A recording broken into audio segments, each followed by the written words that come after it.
Welcome to Threads of Truth, where real-life mysteries meet internet speculation.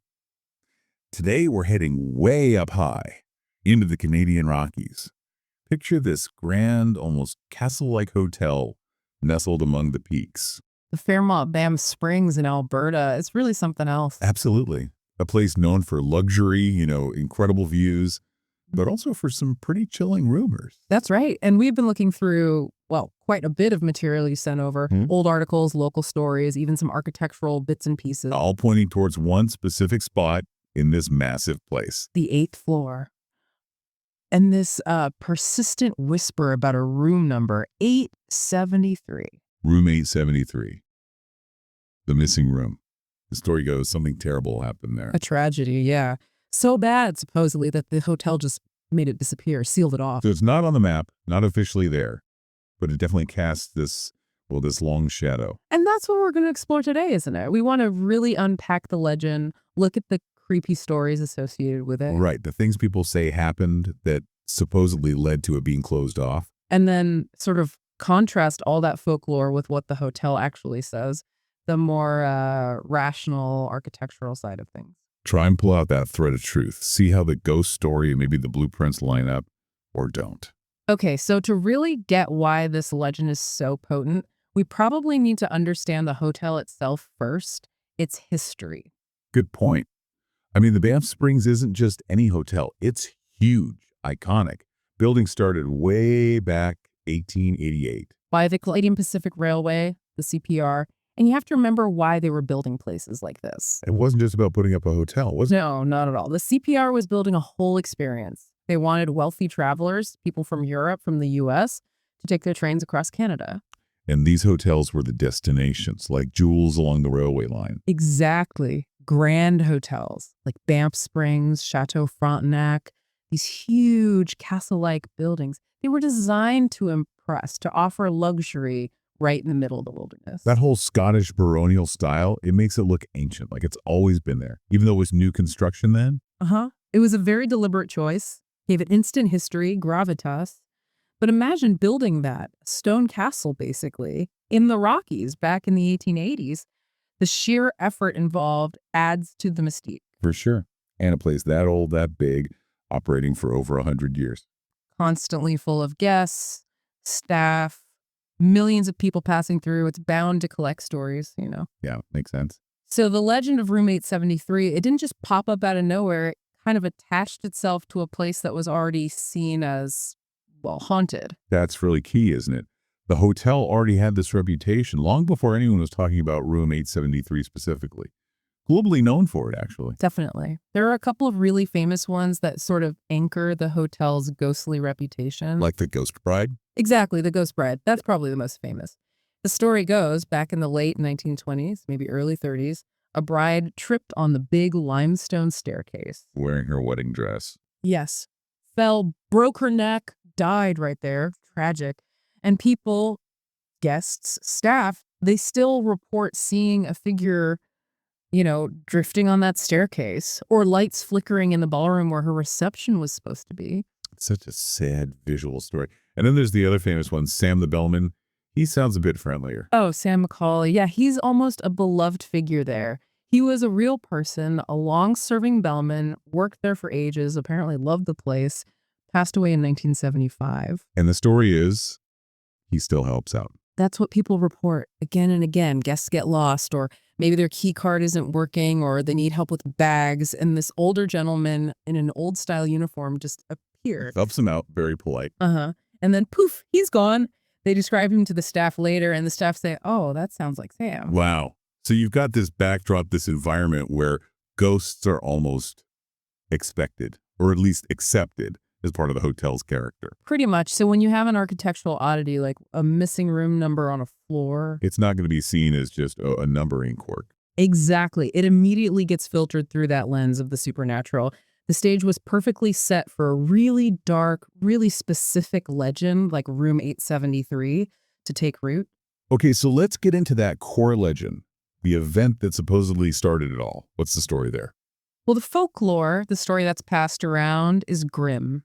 It claims there was a murder-suicide, a really horrific one. Happening right inside room 873. Yes. And the details, while they sometimes vary a little depending on where you read it, a ghost hunting blog versus maybe an older local tale, Huh? the general consensus involves a whole family, father, mother, and a young child. Oh, wow. Whole family. Yeah. And the most common version is that the father, well, that he murdered his wife and child and then killed himself, all within that room. It's just awful. That level of violence involving a child, Yeah. it definitely sticks with you. It really does. It's not just a single death, it's the annihilation of a family unit in a place meant for, holidays and relaxation. That contrast gives the story its power, its shock value, helps it spread. And the legend doesn't stop with the event itself, right? It's what happened after that supposedly forced the hotel's hand. Right. The paranormal activity reported afterwards. That's the crucial bit. It wasn't subtle stuff, apparently. It was persistent and terrifying. What kinds of things were reported by guests who supposedly stayed there before it was sealed? Well, people talked about just an overwhelming feeling, like a heavy sense of dread, of deep sadness the moment you walked in. Oppressive. Okay. And then, more specific things, waking up suddenly in the middle of the night. To what? To screams. Disembodied screams, muffled crying, seeming to come from nowhere or maybe from inside the walls. Just chilling sounds. Okay, that's already enough to want out of a room. But there's one detail that always comes up, the one that really seems to define this legend. Ah, yes. The bathroom mirror. The handprints. The bloody handprints.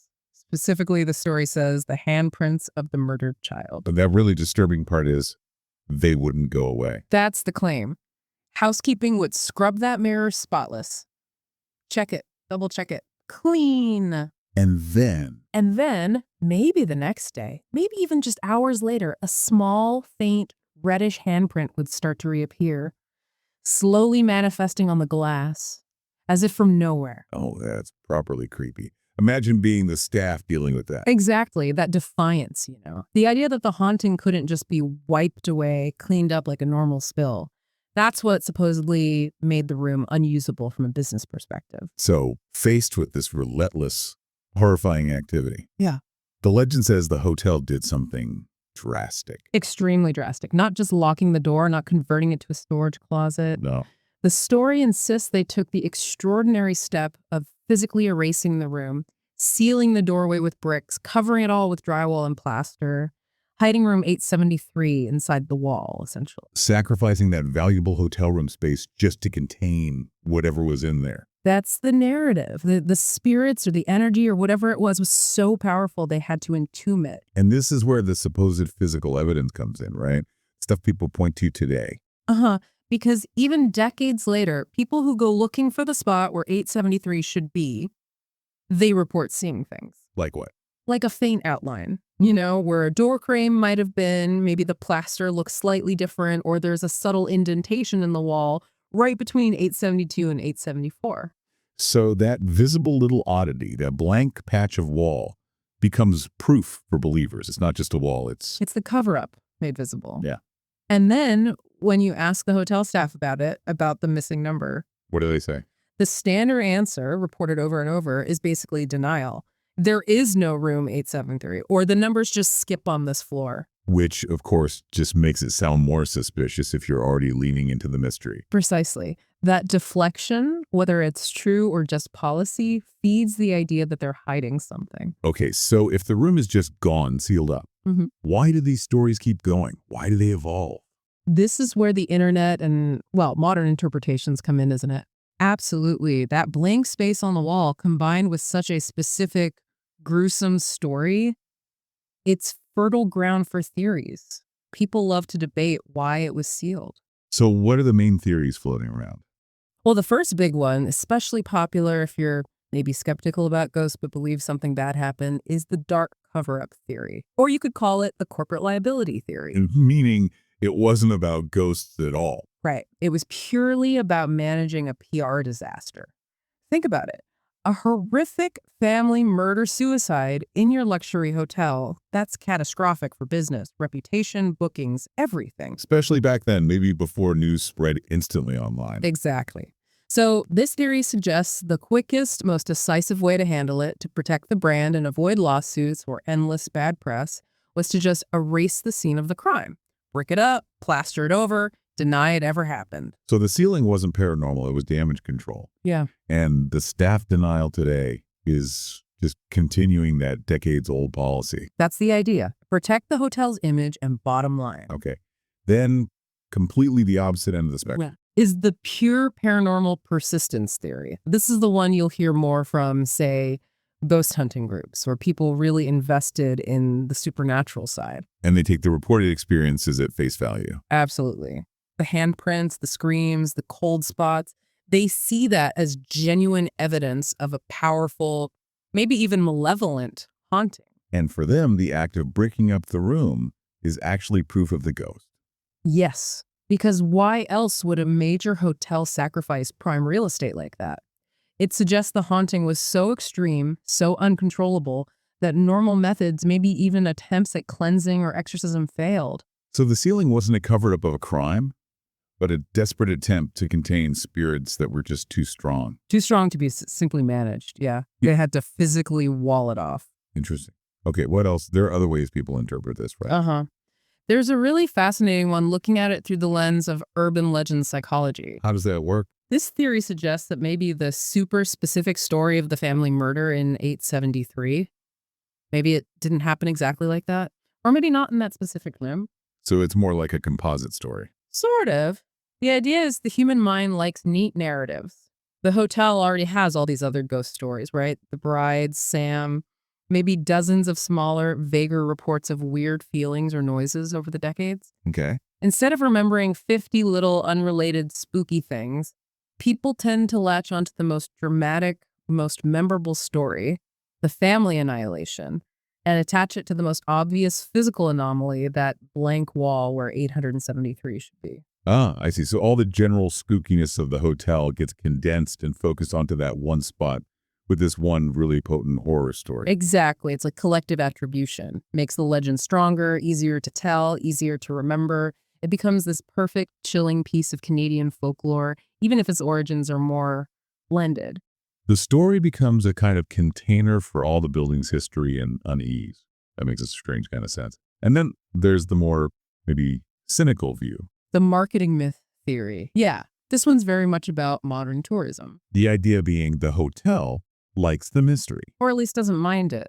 The theory is that the hotel, or maybe the wider Banff tourism industry, knows this story draws people in. They're already known as haunted, right? They even offer ghost tours, mentioning the Bride and Sam. Exactly. So this extra layer of mystery, the sealed room, the dark secret, it just adds to the allure for a certain type of tourist. People interested in dark tourism, mysteries, the paranormal.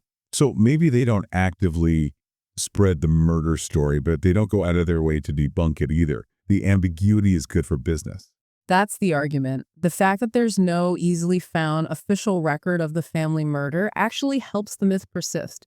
They benefit from the legend without having to confirm the gruesome details. Just keep the wall blank and let people wonder. Okay, so we've got these different angles. Corporate cover-up, real haunting, psychological construct, marketing ploy. How do we start sorting through them, applying some critical thinking? Well, we have to look at the inconsistencies in the pure legend itself. Like the lack of records. That's a big one. A brutal family murder-suicide like that, even decades ago, you'd expect some kind of verifiable trace. A newspaper report, a police file, something concrete. Its absence is noticeable. And the method? Bricking up a room? Is that standard practice for anything? It seems structurally odd, doesn't it? If you just wanted the room closed off, surely converting it to storage or a linen closet or even just locking the door permanently would be simpler and less dramatic. Yeah, bricking seems extreme and maybe not even the best way to soundproof or secure it. Which brings us to the hotel's official explanation, the architectural one. But one based on renovation documents and, well, practicality. Right. The hotel management consistently denies the murder story, denies sealing the room because of ghosts. Their explanation is much more mundane. It all comes down to renovations, specifically the renumbering theory. Exactly. They state that during a major refurbishment project back in the 1990s, room 873 was essentially absorbed. Absorbed into what? Into the room next door, room 875. They combined the two spaces. Why? To create a larger suite. It's a pretty common thing in older historic hotels. The original rooms can be quite small by modern luxury standards. Right. People paying top dollar want more space, maybe a separate sitting area. Precisely. So, knocking through, merging 873 and 875 created a bigger, more desirable, and ultimately more profitable suite. It wasn't about ghosts, it was about revenue per square foot. So room 873 didn't vanish into the walls because of a haunting. It vanished because it became part of room 875. The number just wasn't needed anymore. That's the official line. Pragmatic, business-driven renovation. Okay, but then we have to circle back to that physical evidence people report. The outline of the door, and especially that weird hollow sound when you knock on the wall. And the renovation explanation actually accounts for that pretty well. How? Think about how you'd cover an old doorway in a thick old wall like that. You wouldn't necessarily fill the entire cavity solid with bricks or concrete. Probably not.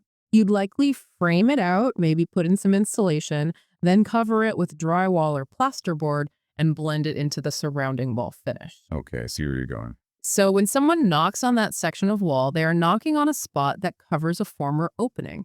It's essentially a large patch of drywall over a void, or at least a less dense area. And that's going to sound hollow compared to knocking on the solid original wall right next to it. Exactly. It's just the acoustics of how that space was filled during the renovation. It sounds hollow because, in a way, it is hollow compared to the main structure. It's not proof of a hidden, sealed room, just evidence of a covered doorway. And the missing number plaque. Well, if the space that was 873 is now just part of the larger suite designated 875, you don't need a plaque for 873 anymore. The numbering just skips from 872 to the suite 875. So the gap in the numbers isn't a sign of something hidden, just a result of merging rooms 3 decades ago. According to the architectural explanation, yes. So when you put it all together, it really does seem like a perfect storm for an urban legend to form, doesn't it? It's almost textbook. You start with a real, verifiable change in the physical environment. The 1990s renovation, leaving that slightly odd bit of wall and the missing number. Then you layer that onto the existing atmosphere of the place the hotel's already famous for its ghosts, the bride, Sam. So people are primed to interpret any anomaly supernaturally. Right. And then human nature, or maybe just storytelling, kicks in. That ambiguity, that blank wall, needs an explanation. And the most compelling, most memorable explanation isn't they combine rooms to increase revenue. No, definitely not. It's the gruesome, tragic story, the family murder, the child's handprint, the desperate sealing of the room. That story attaches itself to the physical evidence. And the renovation gets reframed as the cover-up, because a sealed chamber of horrors is just a much better story than merging rooms for profit. Infinitely better. And it taps into something deeper, I think. Our fascination with the idea that maybe, just maybe, the mundane world still holds on to these dark, inexplicable secrets. We almost want to believe in the sealed room over the sensible renovation. It satisfies a need for mystery, for drama, especially in a place like the Banff Springs, this huge, isolated castle in the mountains. It feels like it should have dark secrets. So what does this tell us as people trying to figure these things out? It seems like the power of narrative, of a really good, chilling story, can completely overshadow a more boring, practical truth. I think so. The blueprint might say bigger suite, but the folklore screams sealed spirits. And often we listen to the folklore more closely. It becomes its own kind of truth, in a way. But here's a final thought on that practical side. If the hotel did just renovate to combine rooms for profit, why leave that wall looking slightly off? Why not plaster it perfectly smooth, make it indistinguishable? Good question. Why allow that faint outline, that hollow sound, to remain? Is it possible that now, decades later, the myth itself, fueled by that slight physical anomaly, is actually more valuable to the hotel's mystique than a perfectly finished, unremarkable wall would be? Interesting. So maybe the initial reason was renovation, but the persistence of the slightly imperfect wall serves the legend, which in turn serves the hotel's image. It's a possibility to consider. The threads get tangled. So what stands out to you, listener, as you hear all this? Does the straightforward architectural story satisfy you? Or do you think that renovation back in the 90s was maybe just a convenient excuse to finally deal with a genuinely haunted space? We'd love to hear your thoughts. You can find us on social media, use the hashtag Threads of Truth, and maybe hashtag Roommate73. Next week on Threads of Truth, we're diving into a very different kind of mystery, one that continues to baffle investigators and amateur sleuths online. The sudden and unexplained disappearance of Andrew Gostin.